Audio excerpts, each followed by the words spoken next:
stopwatch, so that's kind of good because the clock's been moved, so I could go on forever. Actually, this sermon may be very short. Throughout the week, various things happened in my life, as tends to happen, and every time hours of my time was taken up with some emergency, I felt the sermon getting shorter and shorter. So, you know, thanks to my children and my parents, it will be quite short this morning. It's really more of a share than a preach, you'll be pleased to know. What we're doing is a series on our top 10 favourite Bible verses. So you'll hear varying speakers share their top 10 Bible verses.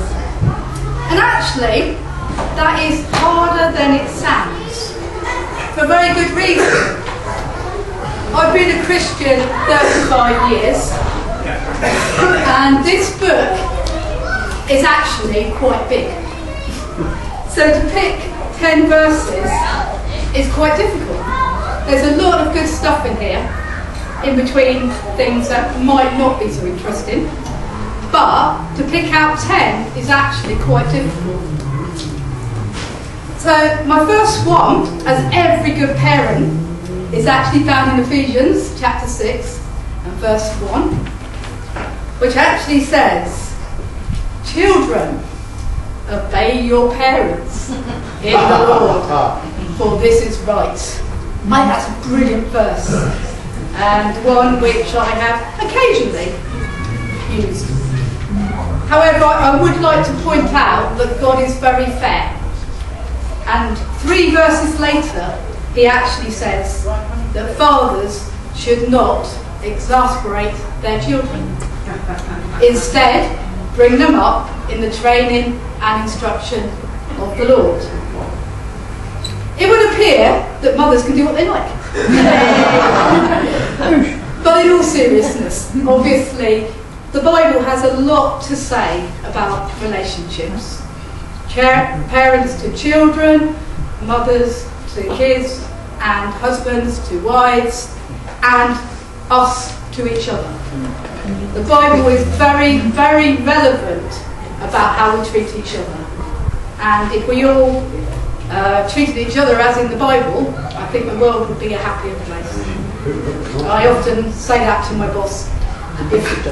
If everybody lived as Christians and we all were filled with God, then actually it would be a far more pleasant place to live.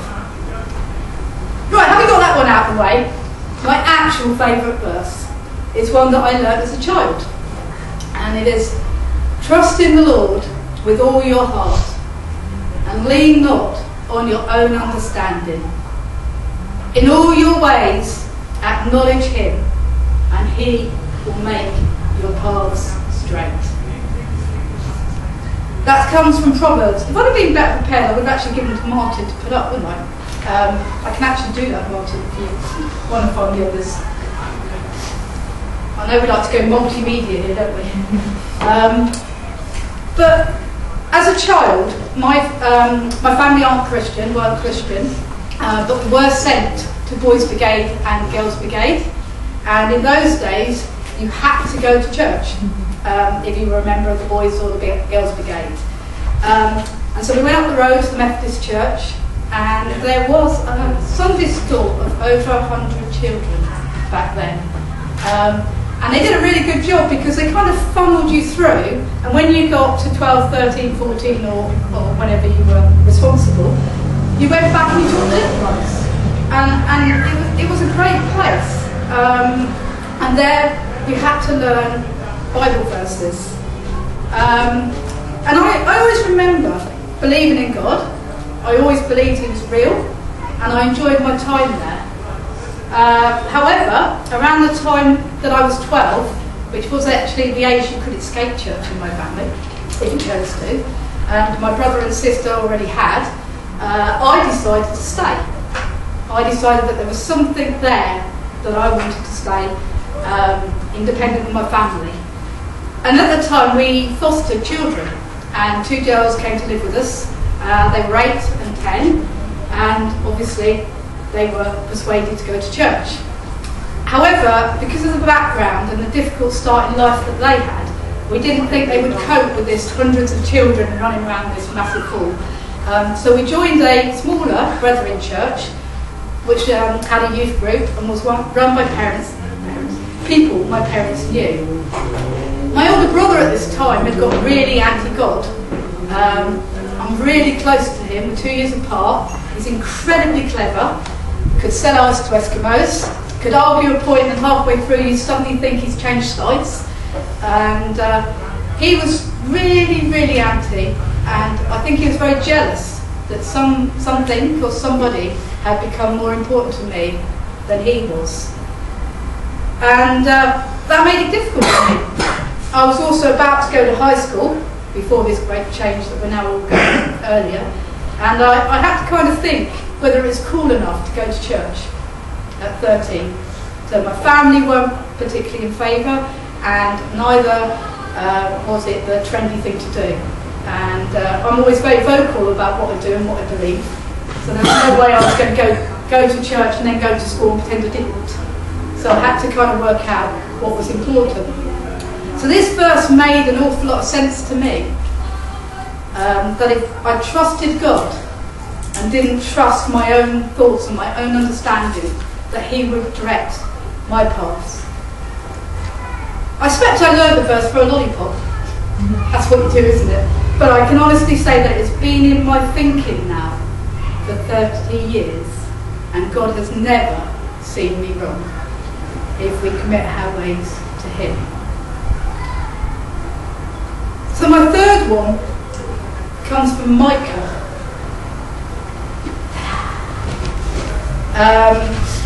This is another turning point in my life. I worked for Barclays Bank for 6 years, between 18 and 24. They were actually a very good employer, I have to say. But I applied to work for them for a joke. And by the time I actually got the job, I'd waited so long that I was going to work for them. And I was at school, there's no youngsters, no good. At 17, and I walked out in the middle of my A-levels. I'd had enough. I got 12 good GCSEs, O-levels in those days, and I didn't want to go to university. And so one day I went into school, I said, I'm leaving. I was predicted to get some very good grades. I don't think I would have got them, to be fair. You know when you get to the end of your thing. And I went to my mum, and I just finished a politics essay actually, which took me 4 hours to write. I said, Mum, I want to leave school. She said, great, go and get a job. Yeah. And even back then it wasn't that easy. So I went to the place that I worked as a Saturday girl. This was October. I said, I want a job, I want 40 hours, and I want it tomorrow. And they went, yes, okay. And actually, the way it worked, I did get a job. I took every book I owned, I walked into school, I politely gave it back to the teachers, and I left. I don't regret that at all. It is my journey and my life.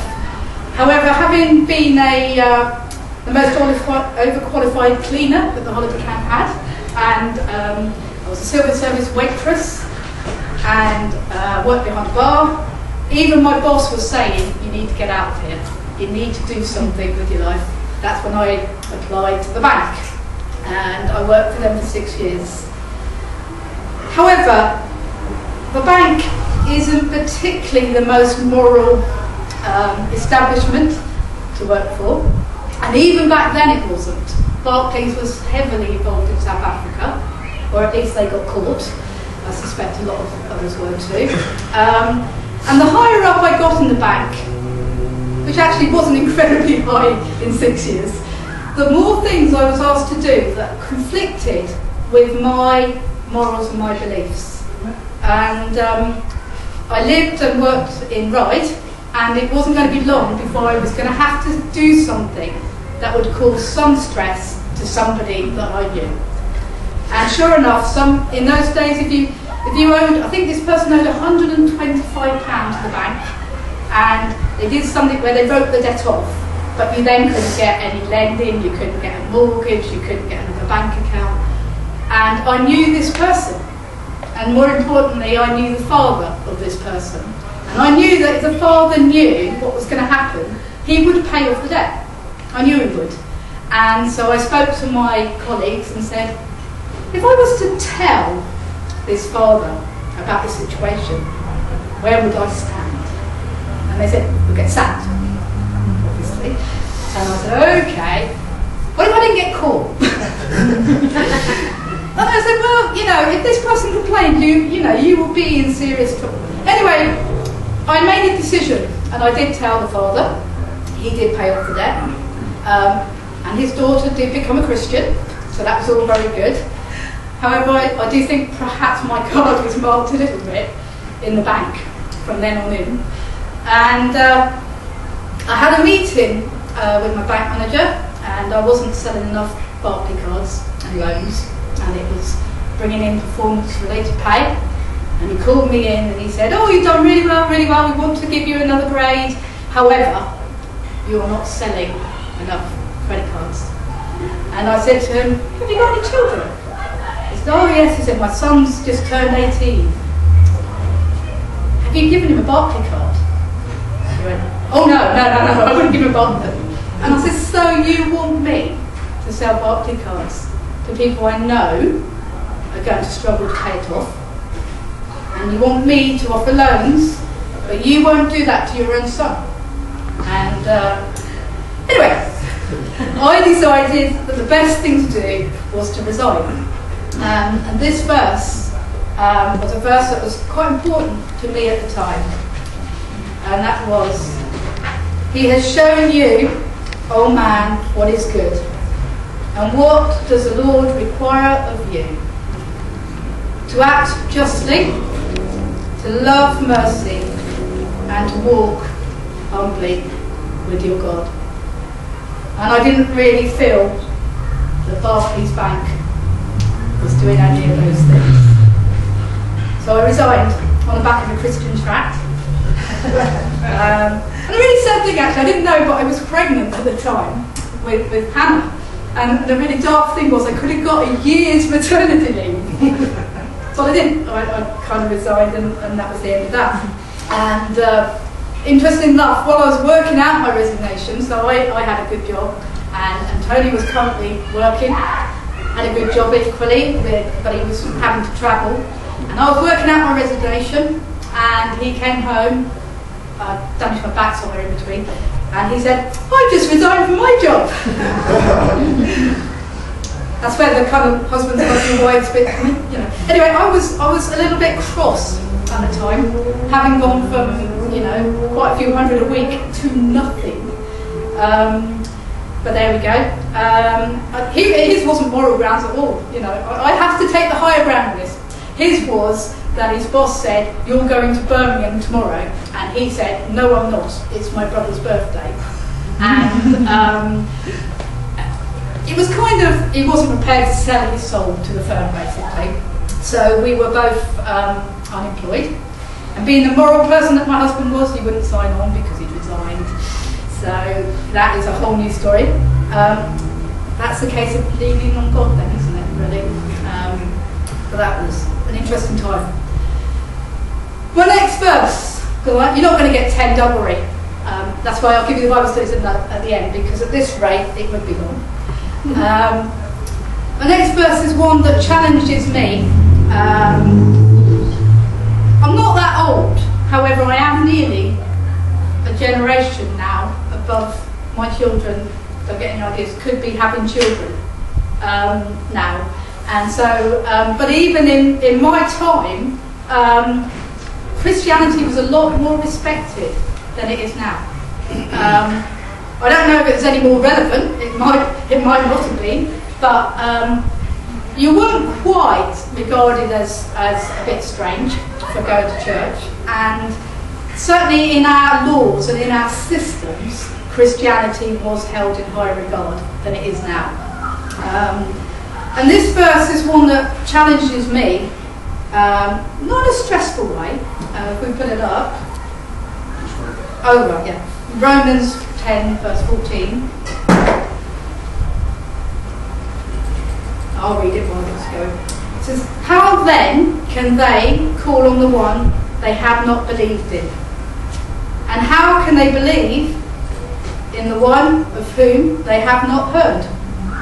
And how can they hear without someone preaching to them? And this kind of works for me. When I tell people about Jesus, I'm not Bible bashing them. I'm not trying to make them less academic, less clever, less worldly. I am simply giving people the choice and the chance to consider another option. I want to introduce people to a loving Father who is the only one who can fill the void in their lives. People are asking questions. People have got questions that's bugged them all their lives, and I feel as a Christian, in the right way, we can provide some of the answers. And I feel sometimes I think people don't believe in God simply because they have not heard about Him in a relevant way. And so to have the chance to share the gospel is actually a privilege. I often thought, I'm not very good with computers, you can tell, that I'd like to make a pamphlet, something like 10 things you didn't know about God. And the things I'd like to put in it is that He loves you, that He offers direction, forgiveness, a new life, that He sent Jesus to die so that we could have a relationship with Him, that it's not about judgment and blah, blah, blah. It's about drawing people into a relationship with Him. And I'm sure there's other things that you would put in this pamphlet. And I think that would be a good thing to do. I'd like, when people say, oh, you believe in God, you're not Christian, are you? I say, tell me what you think Christianity is, and I will tell you if that's what I am. And 9 times out of 10, I wouldn't be the person they described in a million years. Verse number 5, which I'm kind of thinking, we're about halfway through. The thing I like about God, and this is John 16:33, is God is a realist. He is realistic about us, about the state of the world, about what is going on, about who we are and what we can and can't do.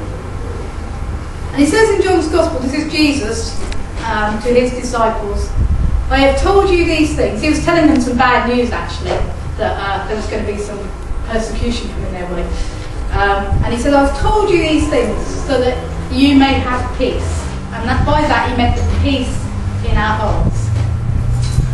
In this world you will have trouble. That's realism for you, isn't it? But take heart, I have overcome the world. I don't know about you, but I find it a lot easier to trust someone who is honest and then still has an answer. I don't like it even when Tony does it, it'll be right, it'll be fine, it'll be, that's okay, but where's the answer? I'm a person who likes to know the answer. And God did say there would be trouble, and He worked on. And this will lead me to the last passage that I'm going to read, which is the answer. It's my favourite ever Bible passage. It's found in this one, Mark 4, 35-41. It's actually so important, it appears in 3 Gospels. I also think when God puts something 3 times in the Bible, He probably thinks you should read it. And Mark 4, 35-41. And it's a story of the storm on the lake. A furious squall, take that's big wind, came up and the waves broke over the boat so that it was nearly swamped. Jesus was asleep in the stern. The disciples woke Him up and said, Teacher, don't you care if we drown? He He got up, rebuked the wind, and said to the waves, "Quiet, be still." Then the wind died down, and it was completely calm. He said to his disciples, "Why are you so afraid? Do you still have no faith?" Sometimes in life it feels like we are drowning. We are barely keeping our head above the water, and still the stresses and the hassles keep on coming. I imagine the disciples were probably running around the boat for some time before they thought, "Oh, let's wake Jesus." I expect they were bailing the water out here and throwing it over there and stamping their feet, getting quite cross, and they were still asleep. And I expect they were trying to steer it, they were trying to sort it out themselves for a long, long time. And in the end, they were so stressed, they thought, "Let's wake up Jesus." And I think that's kind of what we can do in our lives. We kind of have a situation and we keep working it out, and we firefight, and we think we've got to the bottom of something, and you think you've solved it, and then you have another bad day, and you're not even thinking about waking up Jesus. I mean, Jesus is awake, all right? Seriously, he's there saying, "Come on, come on," and you're not even thinking, "Oh, what shall I do, Jesus?" You're just thinking, "I'm going to sort this out myself." And the fact was, in the boat, Jesus was there all the time, and of course he cared. He just hadn't been asked to do anything about it. And I think that's true. It's definitely true of me. But God has sent his Spirit to live in me. He cared enough for Jesus to die for me. Of course he cares that my mother might not be well and I have to drive across to fresh water so many times a week. Of course he cares. And the good thing about Jesus at this point is he didn't even argue with them. You know, they were being quite unreasonable. This is kind of what I do. I'm sitting in a mess in my house, and I suddenly go, "Everyone's tidying up," and everyone's like, "You didn't even ask me," you know. And this must what Jesus must think. You know, you didn't even ask me. But instead he just takes charge of the situation. He says, "Quiet, be still." And then he says, "Why are you so afraid? Where is your faith?" And that's not even great condemnation. It's just like, you know, I'm here. All you have to do is ask me, and still you haven't. I wish I could say I never panic. I'm sure you wouldn't actually believe me. Some people who might just met me might think I'm a super calm person. I don't know. I can say that what I have learned over the years is to put my faith in God and not in people or circumstances. And that is when the calm and the peace comes. 22 minutes. Yay, that's good. I have done some other verses, that's why we didn't give them out. Just some ideas. What I thought might be good, and I'm not in teaching mode, setting homework yet. So, but what I was saying, throughout the week, there are things